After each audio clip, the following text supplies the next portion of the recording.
चलिए स्टार्ट करते हैं हमारा लेक्चर। आपको बता दें कि हमने यहाँ पे बहुत सारे लेक्चर अपलोड कर चुके हैं हमारे सिविल इंजीनियरिंग के रिलेटेड, ठीक है।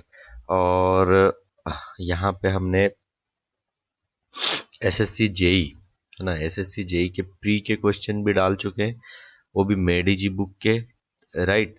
और यहाँ पे हमने एसएससी जेई मेंस के भी डाल चुके हैं, राइट, जो कि प्री से रिलेटेड है।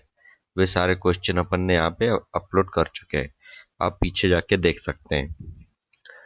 और अभी इसके बाद में स्टेट ए के क्वेश्चंस भी यहाँ पे हम डिस्कस कर रहे हैं, स्टेट ए के क्वेश्चन। बात समझ आ रही है?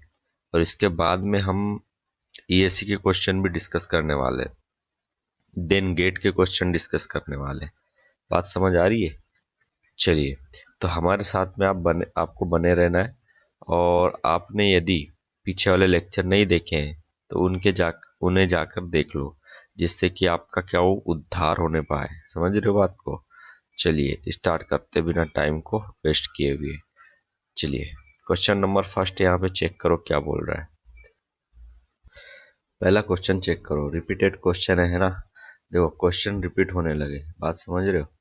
तो पढ़ते रहोगे तो तुम्हारा क्या है कि इजीली आपकी कहानी बन जाएगी, नहीं तो पूरा दिक्कत होने वाला है। तो यहाँ पे आपका आंसर क्या हो जाएगा? ठीक है, डायमेंशन ऑफ डायनामिक विस्कोसिटी। ठीक है, डायनामिक विस्कोसिटी की डायमेंशन बताना है। तो होता है क्या, एम एल टी। तो दोनों एल और टी में इनवर्स चढ़ता है, ठीक है। तो बी आंसर हो गया।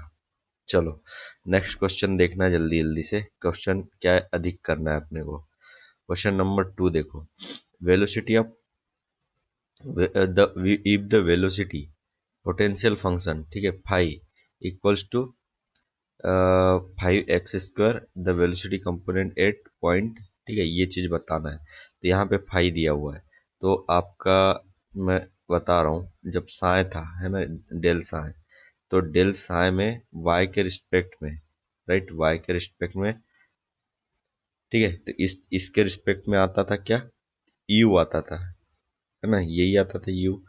और आपका डेल साय एक्स के रिस्पेक्ट में क्या आता था, v आता था, है कि नहीं, यही चीज आती थी।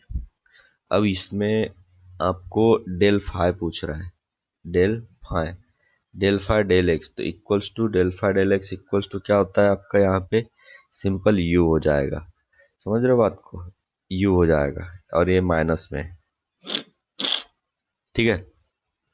और ये हमेशा फाई तो हमेशा नेगेटिव ही होता है, ठीक है। चलिए, तो यहाँ पे अपन इसको सॉल्व कर लेते हैं जल्दी से, कोई दिक्कत है नहीं, बस एक बार डिफ्रेंशिएट करना है आपको। Del phi divided by del X minus equals to U. तो आप करेंगे तो इसको कैसे हो जाएगा, डेल फाई डेल एक्स बराबर माइनस में है, तो यहाँ पे माइनस, रुक जाओ इसको, हाँ, -5, फिर यहाँ पे हो जाएगा x का 2x, ठीक है, ये चीज हो गया। तो सिंपली यहाँ पे 5 दूनी 10 x, और आपका कितना पॉइंट क्या है, पॉइंट है 4 एंड 5, तो 4 है x, तो यहाँ पे 40 -40, ठीक है। यहाँ पे देखो ये -40 एक आ गया, फिर ए और एक ए भी है, ठीक है।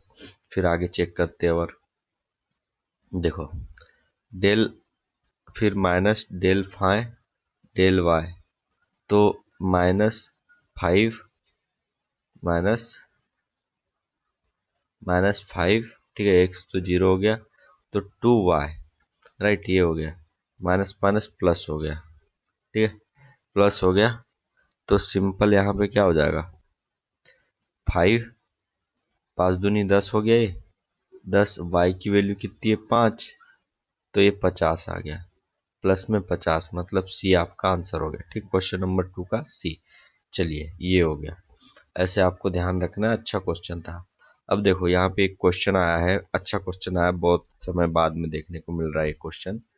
Printers printers ink is an example of printer ink. तो यहाँ पे आपका प्रिंटर्स जो इंक है वो कौन सा एग्जाम्पल हो जाएगा?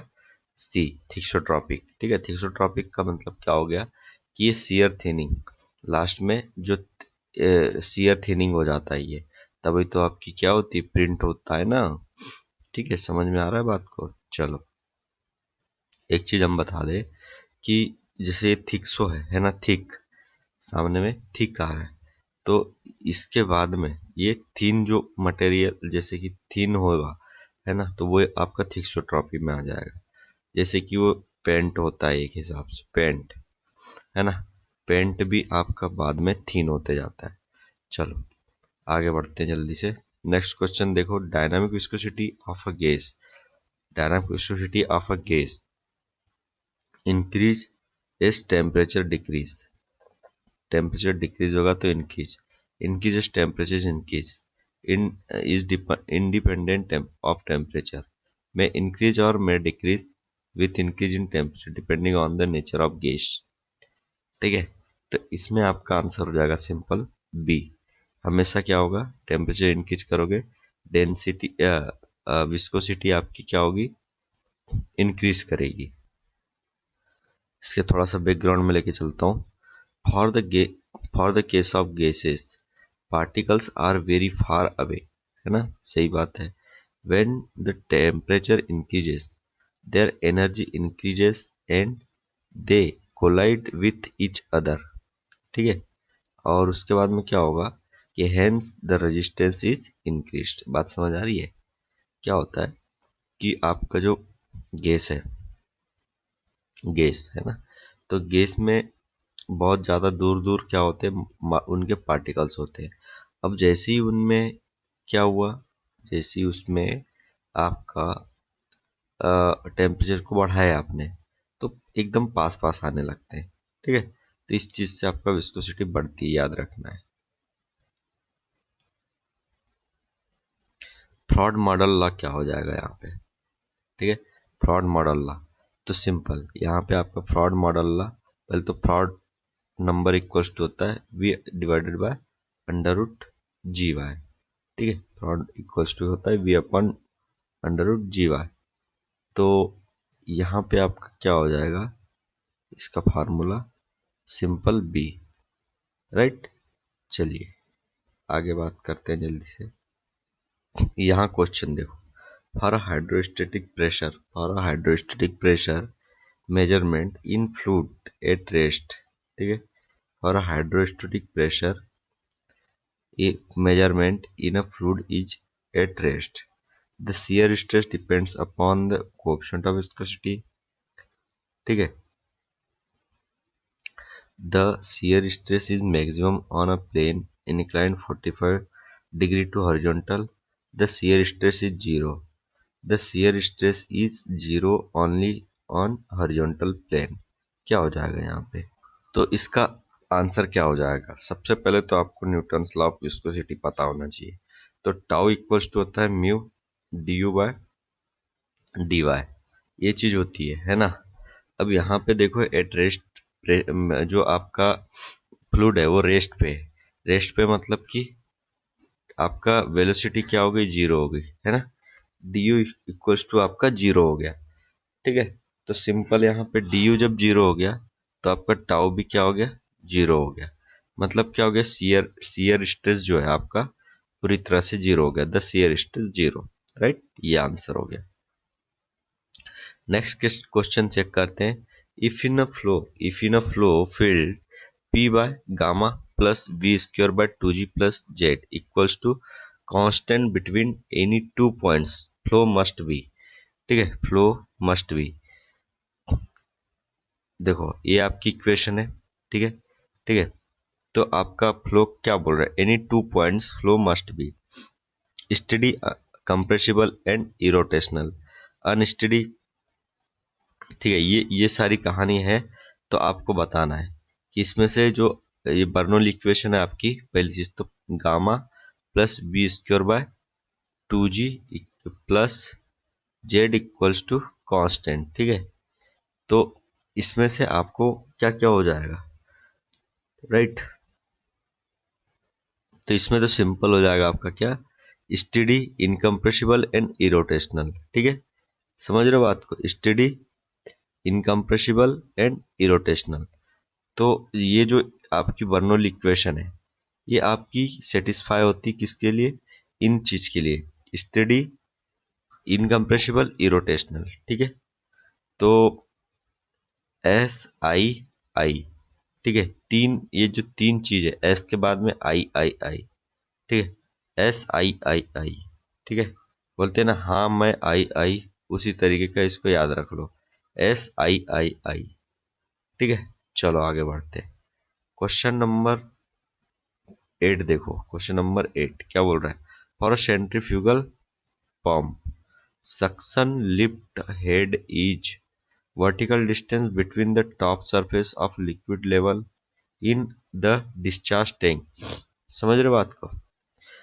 ठीक है, अब नेक्स्ट क्या बोल रहा हूँ, vertical distance between free surface of liquid, vertical distance free surface, देखो vertical distance between free surface of liquid level in the sump and pump centre line. ठीक है, vertical distance between free surface of liquid level in the sump and pump centre line, head over head for overcome friction loss in the suction pipe.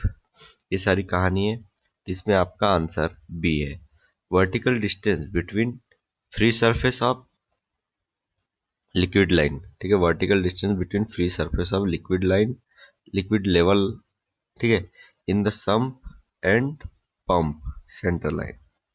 Right, चलो आगे बढ़ते, question number 9 में देखो। Question number 9 में क्या बोल रहा है, the centre of buoyancy, centre of buoyancy of a submerged body, centre of buoyancy of a submerged body,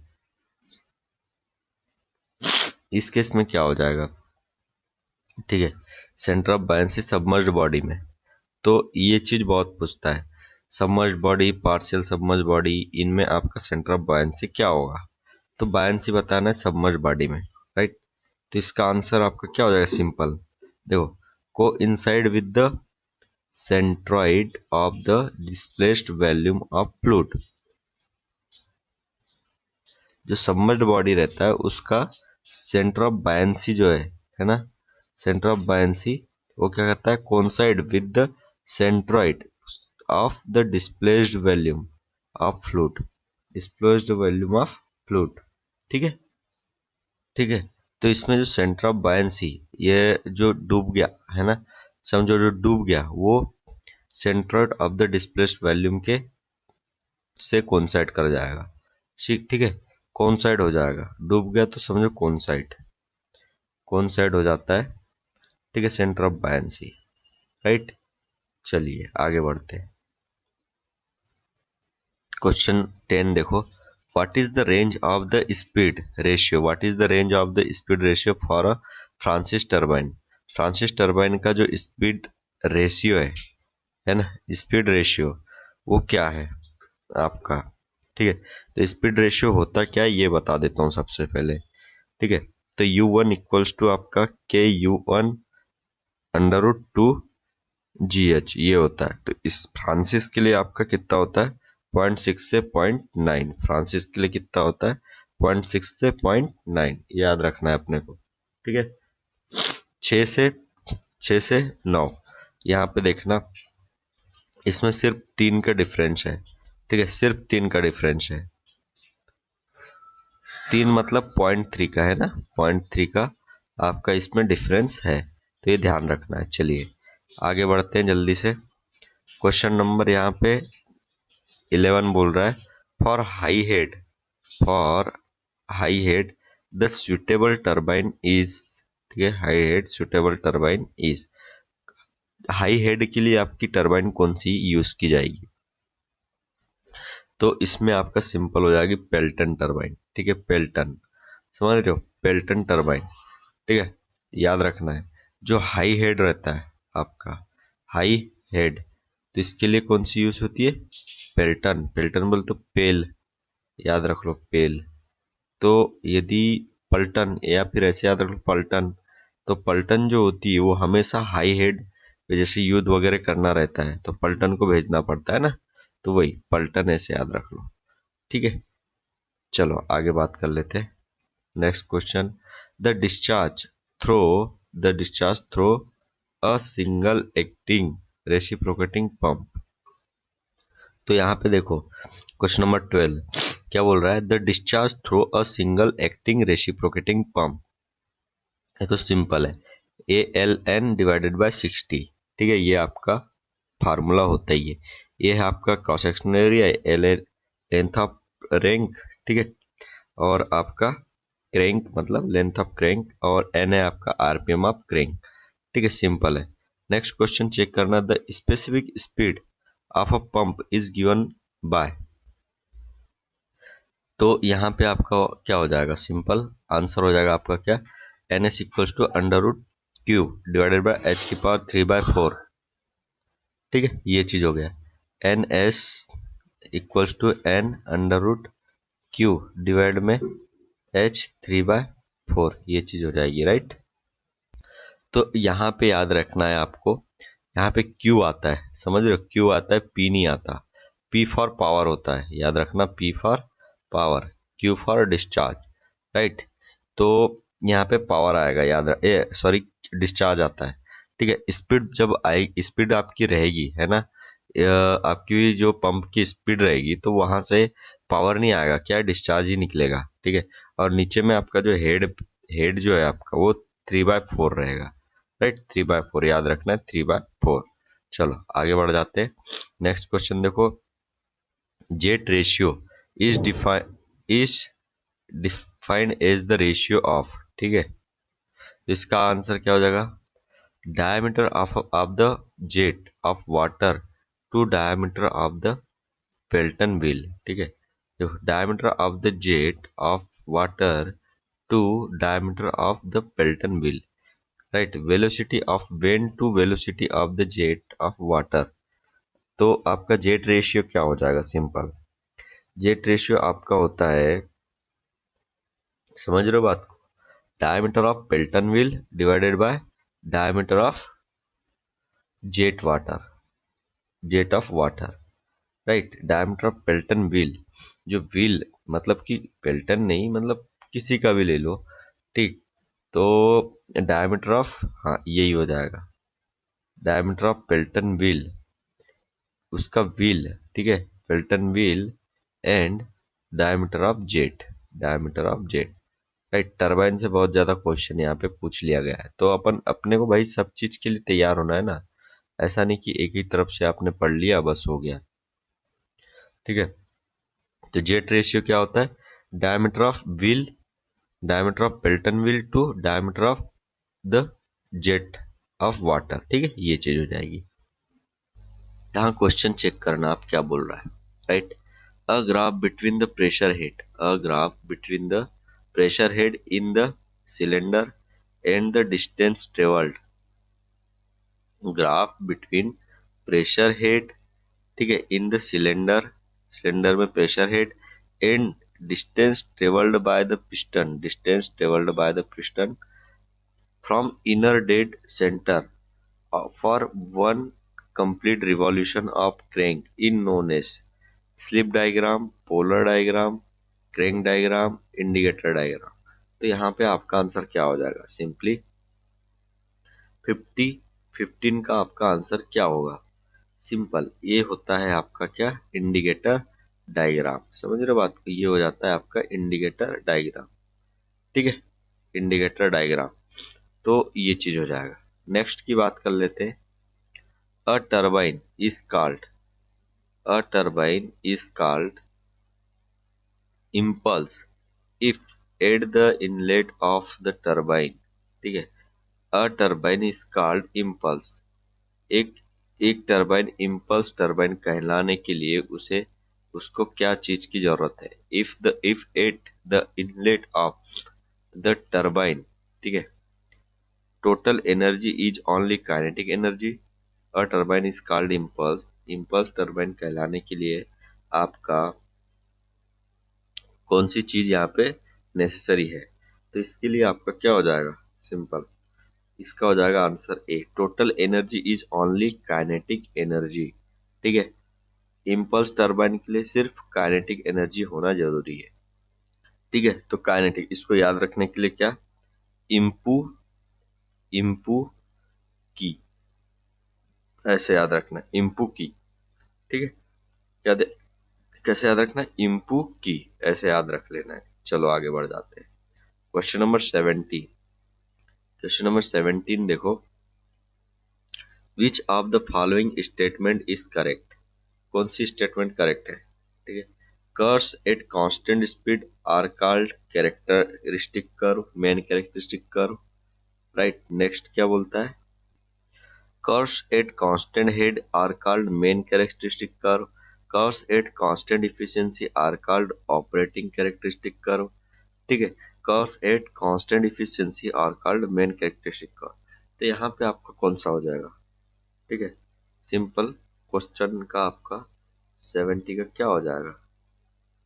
तो यहाँ क्वेश्चन आपका 17 में क्या होगा, सिंपल देखो, इसका आंसर तो हो जाएगा आपका बी वाला। ठीक है, curves at constant head are called main characteristic curve. Right, constant head ही आपका मेन कैरेक्टरिस्टिक कर्व कहलाता है। Right, main characteristic curve, constant head. ठीक है, ये कहानी हो गई आपकी। अब नेक्स्ट बात कर लेते हैं। देखो, जो ऑपरेटिंग कैरेक्टरिस्टिक कर्व्स है, operating characteristic curve, right, speed is kept constant, speed आपको स्पीड कांस्टेंट रखना पड़ता है। ठीक है, स्पीड कांस्टेंट रखना पड़ता है। ठीक है, आपका किसके लिए, ऑपरेटिंग कैरेक्टरिस्टिक कर्व के लिए, ऑपरेटिंग कैरेक्टरिस्टिक कर्व के लिए स्पीड कांस्टेंट रखना पड़ता है, और मतलब रहती है, समझो स्पीड आपका कांस्टेंट रहती है ऑपरेटिंग कैरेक्टरिस्टिक के लिए। ऐसा याद रखो, ऑपरेट कर रहे हो तो स्पीड से करोगे। ठीक है, ऑपरेट स्पीड से, तो स्पीड कांस्टेंट रहना चाहिए, ऑपरेट करने के लिए स्पीड कांस्टेंट रहना चाहिए। और दूसरा याद रखने के लिए आपका जो मेन कैरेक्टरिस्टिक कर्व है उसमें हेड, ठीक है, मेन कैरेक्टरिस्टिक में मेन है ना वो, तो मेन के लिए आपका हेड, हेड जो होता है वो आपका कांस्टेंट रहना जरूरी है। नेक्स्ट की बात कर लेते हैं, the manometer head H M of centrifugal pump. यहाँ क्वेश्चन देखो, the manometer head H M of a centrifugal pump is given by. ठीक है, इज गिवन बाय, देखो, the manometer head H M of a centrifugal pump is given by pressure head at outlet of pump, pressure head at inlet. ठीक है, इसको कैसे, अब इसका answer क्या हो जाएगा, total head at inlet, total head at outlet. Right, तो इसमें आपका क्या हो जाएगा, तो क्वेश्चन नंबर 18 का क्या हो जाएगा यहाँ पे, सी है ना, total head at outlet and total head to at inlet. ठीक है, इसके लिए सेंट्रीफ्यूगल पंप के लिए मैनोमीटर हेड जो होता है आपका सेंट्रीफ्यूगल पंप का, वो आपका ये वाला हो जाता है, टोटल हेड एट आउटलेट। ठीक है, total head at outlet and total head at inlet. बात समझ में आ गई। चलिए, तो टोटल हेड एट, जो मैनोमेट्री हेड होता है वो क्या होता है आपका, ये होता है, देखो, H M equals to H S plus H D plus H F S plus H F D plus V square two G, ये होता है। तो यहाँ पे एक चीज क्या हो गया, देखो ध्यान रखो, यहाँ पे एच एस है आपका सक्शन हेड, ये डिलीवरी हेड। ठीक है, और ये है आपका frictional loss in suction pipe, और frictional loss in delivery pipe. ठीक है, और ये तो आपको पता है वी स्क्वायर, सब ये एक कहानी होती है, कोई दिक्कत नहीं है। राइट, तो आपका ये यहाँ पे बीच में माइनस है। ठीक है, total headed outlet minus total headed inlet. Right, ये आपकी यहाँ पे सेंट्रीफ्यूगल पंप में ये आंसर हो जाएगा, total headed outlet minus total headed inlet. Next question देखते हैं, टरबाइन के क्वेश्चन बहुत सारे थे यहाँ पे, मशीन्स के क्वेश्चन। यहाँ पे देखो, the Goodrich method is used for determining reservoir capacity, flood routing. ठीक है, reservoir sediment evaluation, traffic efficiency. तो इसका हो जाएगा आपका सिंपल फ्लड राउटिंग। ठीक है, ये आपका फ्लड राउटिंग के लिए ही यूज होता है। कौन सा, गुड्रिक इक्वेशन, इसका फार्मूला क्या होता है गुडरिक इक्वेशन का? सिंपल देखो, I1 plus I2 plus, right, और ये हो जाएगा 2S1 डिवाइड में डेल्टा टी और माइनस में थीटा 1, ठीक है, इक्वल में हो जाएगा यहाँ पे 2S2 del theta plus theta 2। ये आपका यहाँ पे फार्मूला हो जाएगा, राइट। तो ऐसे याद रख लेना आपको, I1 प्लस I2 प्लस, ठीक है, 2S1 del T minus theta 1, 2S2 del T, ठीक है, और यहाँ पे प्लस थीटा 2, राइट। ऐसे याद रख के अपने को सॉल्व कर लेना, ठीक है। कभी क्वेश्चन आपका फार्मूला ही पूछ लिया तो फार्मूले में जैसे गुडरिक फार्मूला बोला तो इसे आपको याद रख लेना है। यहाँ क्वेश्चन जरा चेक करना, the extent by which the inflow hydrograph, ठीक है, inflow hydrograph gets modified due to the reservoir storage can be computed by a process known as, ठीक है, known as। तो यहाँ पे आपका क्या हो जाएगा, the extent by which the inflow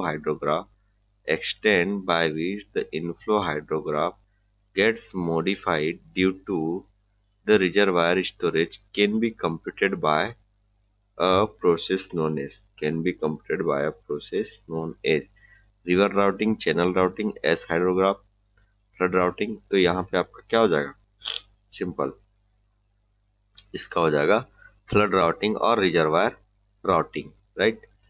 क्योंकि देखो इसमें आपका, तो आपका यहाँ पे फ्लड राउटिंग आपका एंड रिजर्वायर राउटिंग आंसर हो जाएगा, ठीक है। तो इसका बैकग्राउंड में दी जाए अपन, तो flood routing is a procedure, ठीक है, flood routing is a procedure to compute output hydrograph when input hydrograph and physical dimension of the storage are known. Reservoir routing is a part of flood routing, ठीक है, reservoir routing is a part of flood routing which consider modulation effects on a flood wave, ठीक है, when it passes through a water reservoir, ठीक है। ये चीज आपको ध्यान रखना है, तो आपका आंसर हो जाएगा, राइट। नेक्स्ट की बात करते जल्दी से, क्वेश्चन नंबर 21, ठीक है। 21 में क्या बोल रहा है, अ परमिएबल स्ट्रेटम, ठीक है, a permeable stratum which is capable of yielding, ठीक है, a permeable stratum which is capable of yielding appreciable quantities of groundwater and under gravity is known as, ठीक है, ठीक है, क्या बोल रहा है, ग्राउंड अंडर ग्रेविटी।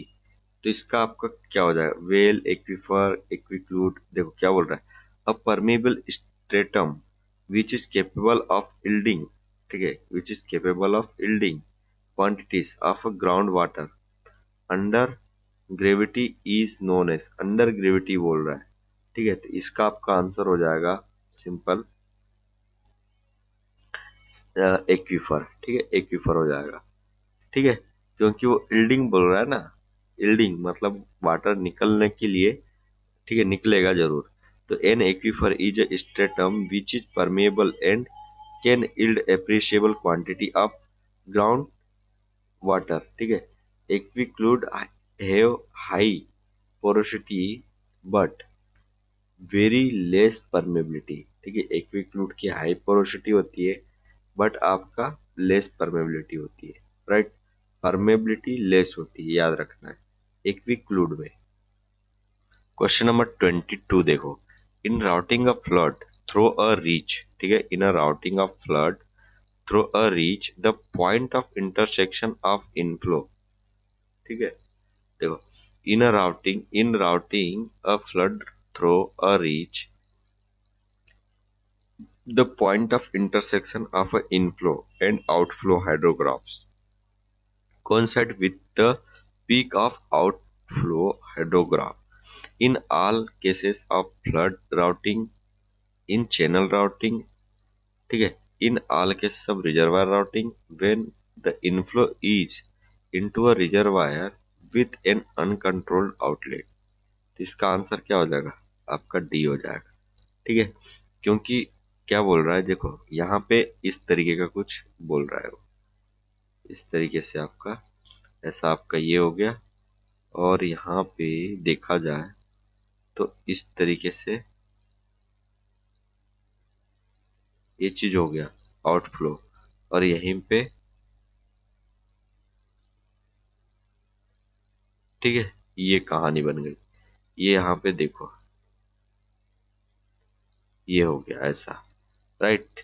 ये है आपका क्या, इनफ्लो आई, ये है इनफ्लो आई, और इसको बोलते हैं स्टोरेज, ये है स्टोरेज,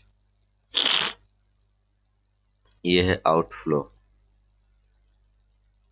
ठीक है, ये आउटफ्लो, राइट। अब यहाँ पे इसको निकालने के लिए क्या हो जाएगा, I minus Q equals to D S by D T.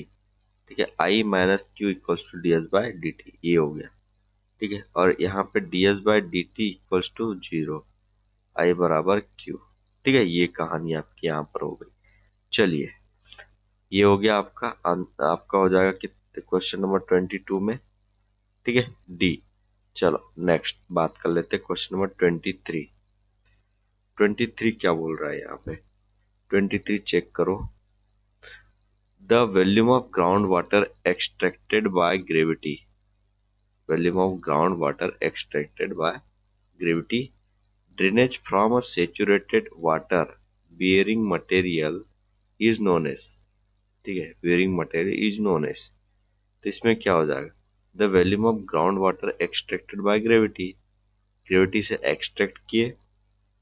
ठीक है, extracted by gravity, drainage from a saturated water, drainage from a saturated water, bearing material is known as, bearing material is known as.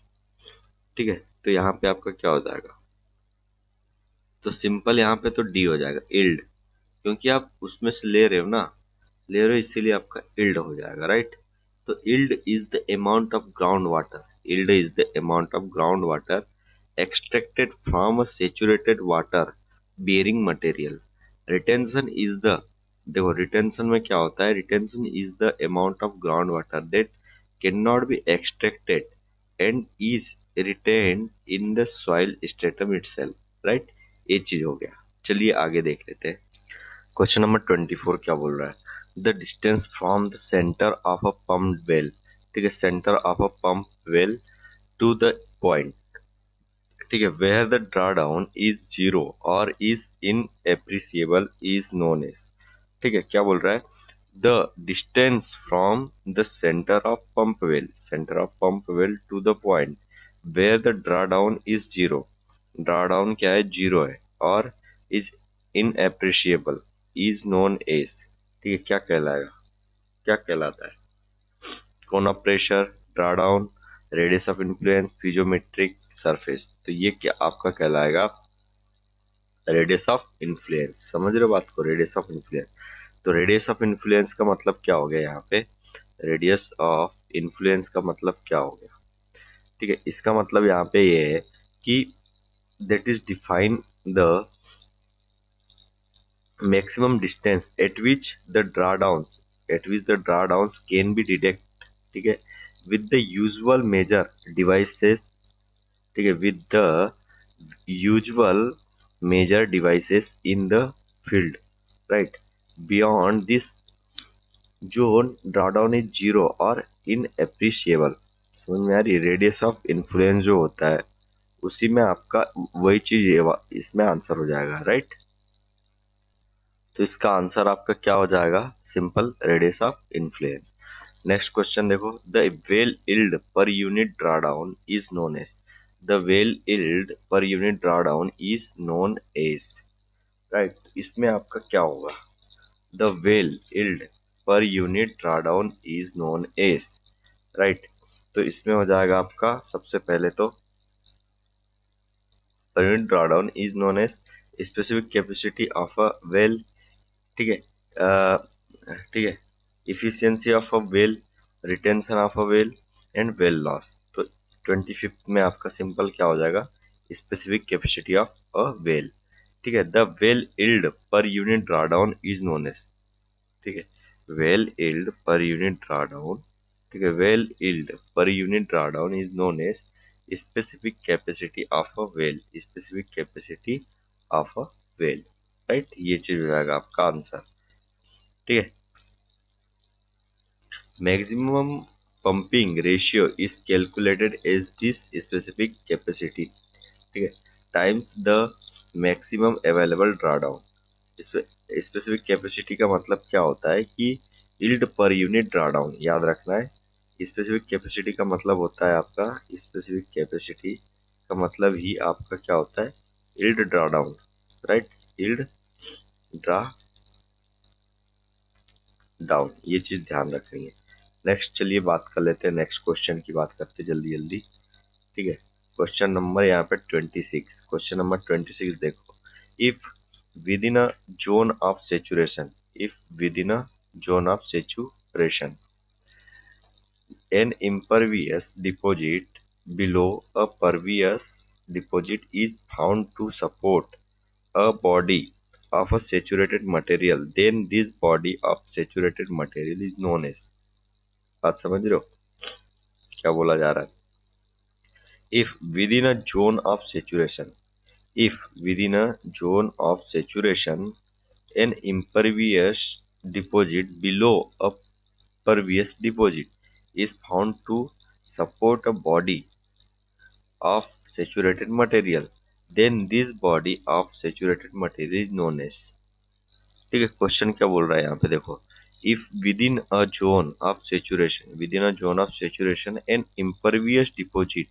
Impervious deposit below a pervious deposit, एक, ठीक है, impervious deposit below, impervious deposit के नीचे आपका एक pervious, क्या बोल रहा है, परवियस डिपोजिट फाउंड हुआ, ठीक है, to support a body of saturated material, ठीक है, then this body of saturated material is known as, ठीक है, ऐसे इसको हम क्या बोलते हैं, तो ऐसा कहलाता है आपका क्या, फर्स्ट, फर्स्ट, ठीक है, एक्विफर, फर्स्ट एक्विफर, समझ रहे हो बात को, फर्स्ट एक्विफर। जैसे ये देखो, ये आपने क्या किया, आपने इस तरीके का आपका क्या हो गया, इम्परवियस, या ये है आपका इम्परवियस, और यहाँ पे आपका, ठीक है, यहाँ पे एक एक्विफर आपको मिला, आपने इसको, ठीक है, ड्रिल वगैरह किया तो यहाँ से आपको ये एक्विफर मिल गया, ये आपका क्या हो गया, फर्स्ट एक्विफर। राइट, ये होता है आपका फर्स्ट एक्विफर। चलो नेक्स्ट क्वेश्चन देखते हैं, इफ एस वाई, तो इसको तो ये तो बहुत ही सरल क्वेश्चन है, ठीक है, तो इसका आंसर क्या हो जाएगा, सी। चलो नेक्स्ट देख लेते हैं जल्दी जल्दी, 28, 28 में आपका यहाँ पे बोल रहा है, 28 क्वेश्चन में आपका बोल रहा है कि is an example of a non rigid dam, non rigid dam का आपका एग्जाम्पल कौन सा है, arch dam, steel dam, timber dam and rockfill dam, ठीक है, नॉन रिजिड डैम, तो ये हो जाएगा आपका क्वेश्चन नंबर 28 का रॉकफिल डैम, ठीक है, रॉकफिल डैम जो है आपका नॉन रिजिड डैम होता है, ठीक है, rockfill dam is a type of non rigid dam, rest all are classified under rigid dams, जो सब भी आपके जो होंगे वो रिजिड डैम में क्लासिफाइड होते हैं, ठीक है, ध्यान रखना है। जो इसके इसके अलावा, ठीक है, रॉकफिल डैम के अलावा जितने भी डैम है वो रिजिड डैम में कंक्लूड होते हैं। चलिए, bank storage in a dam reservoir, ये क्या होता है, बैंक स्टोरेज, ठीक है, decrease the computed reservoir capacity, increase the computed reservoir capacity, sometime decrease and sometime increase computed reservoir capacity, has no effect on reservoir capacity, ठीक है, question number 29 में आपका क्या होगा, सिंपल है, इसका हो जाएगा क्या, B, increase the computed reservoir capacity, जो बैंक स्टोरेज है आपका, ठीक है, बैंक स्टोरेज जो है ये होता है आपका increase the computed reservoir capacity, ठीक है, बैंक स्टोरेज आपका increase the computed reservoir capacity आपका यहाँ पे होता है, ठीक है, बैंक स्टोरेज कैपेसिटी आपका होता है increase the computed reservoir capacity, ये आपका आंसर हो जाएगा। ठीक, चलो नेक्स्ट की बात करते हैं। ठीक है, इसका थोड़ा सा बैकग्राउंड देख लेते हैं।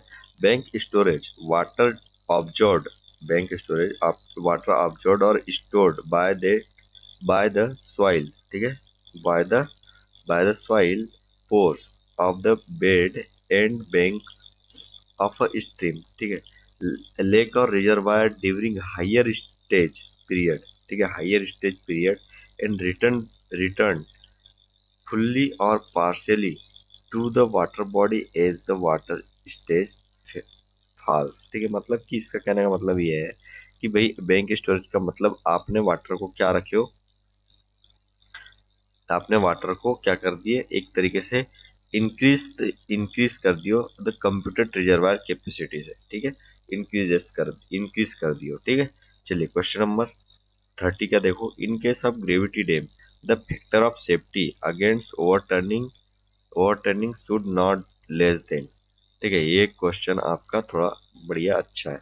इसका आंसर क्या हो जाएगा आपका, सिंपल, इसमें हम कितना लेके चलते हैं 1.5। देखो क्या है कि जो डैम का केस है ना, डैम का केस है, इसमें फैक्टर ऑफ सेफ्टी हमेशा अधिक ही लेके चलते हो, तो कितना लेके चलोगे, एफ यहाँ पे 1.5 हम लेके चलते हैं। ध्यान रखने वाली बात ये है आपकी। नेक्स्ट क्वेश्चन चेक करना है यहाँ पे क्या बोल रहा है। Next question, sharper crest of an ogee spillway, sharper crest of an ogee spillway, यहाँ पे क्या हो जाएगा, ठीक है।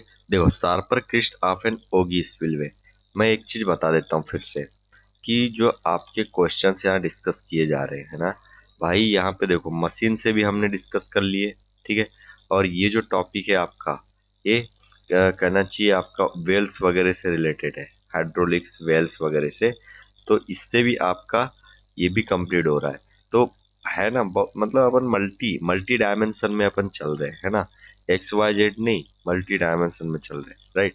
तो sharper crest of an ogee spillway, इसका क्या हो जाएगा, इसका आंसर क्या हो जाएगा, increases the value of coefficient of discharge, sharper crest of an ogee spillway, इसमें क्या होता है, इसमें सिंपली आपका क्या हो जाएगा, ए का यही आंसर ही हो जाएगा, ठीक है, 31 का ए ही हो जाएगा। Increases the value of coefficient of discharge, ठीक है, coefficient of discharge Oggy spillway में आपका बढ़ जाता है, याद रखो, ओगी स्पिलवे, ओगी स्पिलवे में जो कोएफिशिएंट ऑफ डिस्चार्ज है सीडी जो है, ये क्या हो जाता है, बढ़ जाता है, ठीक है, ये बढ़ जाता है, याद रखना, ठीक है। ओगी स्पिलवे में आपका सीडी क्या होता है, इंक्रीज हो जाता है। चलो नेक्स्ट की बात करते हैं। यहाँ क्वेश्चन देखो आपका 32, a land is known as water logged when gravity drainage has ceased, permanent wilting point is reached, ठीक है। वाटर लॉगिंग की प्रॉब्लम कब आती है, ठीक है, the soil becomes completely saturated और आपका कैपिलरी फ्रिंज रीच, है ना, capillary fringe reach reaches the root zone of the plant, ठीक है, इसमें आपका क्या हो जाएगा, तो यही इसका आंसर हो जाएगा, ठीक है, capillary fringe reaches the root zone of the plant, ठीक है। देखो a land is known as water logged where capillary fringes reaches the root zone of the plant, in water logged condition root of plants are submerged in water and full air supply is not available to them, ठीक है, air supply आपको आपके मतलब root में पहुंचती ही नहीं है, air supply याद रखना है इस बात को, ठीक है, एयर सप्लाई पहुंचती ही नहीं है। नेक्स्ट की बात करते हैं 33, seepage failure of earth filled dam, seepage failure of earth filled dam, इसमें क्या हो जाएगा, is due to, seepage failure of earth filled dam is due to toe erosion, gulling, ठीक है, गुलिंग और आपका वेव इरोजन एंड स्लफिंग, तो इसमें आपका आंसर क्या हो जाएगा 33 का सिंपल डी, ठीक है, स्लफिंग, सीपेज फेलियर, राइट। जो सीपेज फेलियर है, सीपेज फेलियर की वजह से आपका क्या हो जाएगा, सीपेज फेलियर की वजह से देखो earth filled dam is due to sloughing, seepage failure of earth field dam is due to. तो इसमें क्या हो जाएगा, due to seepage exit gradient a downstream, ठीक है, इंक्रीजेस एंड स्लफिंग में occur causing the dam to fail. ठीक है, बात समझ में आ रही है? मतलब कुछ ऐसे इस तरीके से हो जाएगा, इस तरीके से, यहाँ से इस तरीके से यू ऐसा, राइट, ये ठीक है, यूं यूं यूं इस तरीके से आपका ये चीज हो जाएगी। ठीक है, ये राइट। चलो, ये इस तरीके से स्लफिंग आपका यहाँ पे हो जाएगा। नेक्स्ट की बात कर लेते जल्दी से। 34 क्या बोल रहा है, ऑक्सिलरी डिवाइसेस, ऑक्सिलरी, ठीक है, devices in stilling basin are provided to, ठीक है, auxiliary devices in stilling basins are provided to stabilize the flow, ठीक है, to reduce the length of the basin, to stabilize the flow, ठीक है, to reduce the length of the basin and as additional measure to control jump, all of the above। ठीक है, आपका answer क्या हो जाएगा इसमें 34 में, D, all of the above। ठीक है, to stabilize the flow, ठीक है, to reduce the length of the basin and as additional measure to control the jump। ठीक है, auxiliary devices in stilling basin. ठीक है, चलिए अब इसमें ऑक्सिलरी डिवाइसेस क्या होते हैं वो मैं बता देता हूँ। तो सबसे पहला स्यूट, ठीक है, स्यूट ब्लॉक्स, ठीक है, chute blocks, right, measure to control jump and reduce its length. ठीक है, measure to control jump and reduce its length. Next second की बात करते हैं। ठीक है, सील एंड डेंटेड सील, ठीक है, सील एंड डेंटेड सील, तो स्टेबलाइज द फ्लो। और फिर होता है आपका मतलब सील्स, जो होते हैं सील्स, ये क्या करता है, स्टेबलाइज द फ्लो, राइट। आपका तीसरा की बात करें तो इसमें बेफल वाल का भी यूज किया जाता है। तो बेफल वाल में breaking the flow and dissipate energy. Question number 35 check करो, क्वेश्चन नंबर 35 चेक करो क्या बोल रहा है। देखो, which of the following structure is constructed, ठीक है, which of the following structure is constructed to separate under sluices from the main weir. ठीक है, तो यहाँ पे क्या हो जाएगा, टू सेपरेट, ठीक है, under sluices from the main wear, sleeves और मेन वियर को सेपरेट करने वाले स्ट्रक्चर को हम क्या बोलते हैं, मार्जिनल बंड, ठीक है, हेड रेगुलेटर, ठीक है, डिवाइड वाल, क्या होता है यहाँ पे। तो यहाँ पे सिंपल 35 का हो जाएगा बी, डिवाइड वाल। समझ रहे हो बात को, ये डिवाइड वाल आपका यहाँ पे किसको किससे किसको अलग करता है, जो आपका स्लीव्स होते हैं मेन वियर से अलग कर देता है। ठीक है, आपको ये चीज समझना है। अब यहाँ पे चलिए, तो हम आगे के जो क्वेश्चन है उसको नेक्स्ट लेक्चर में कंक्लूड करेंगे। ठीक है, लगभग 50 मिनट होने वाले हैं हमारे, तो आपको ध्यान देना है, एसएससी जेईई आने वाला है बहुत अच्छे तरीके से, तो आपको रिवाइज करना बहुत ही है, और नंबर ऑफ क्वेश्चंस जितने लगाओगे आप उतना आपके लिए बेनिफिट है, क्योंकि आप जितने जिस टाइप के क्वेश्चनों से क्या होगे, इंट्रोड्यूस होगे, तो आपके लिए ज़्यादा बेनिफिट है। ठीक है, तो आपको बने रहना हमारे साथ, और हम आपके लिए बहुत ही ज़बरदस्त क्वेश्चन लेकर आते हैं। ठीक है, तो थैंक यू फॉर वॉचिंग, मिलते हैं नेक्स्ट लेक्चर में।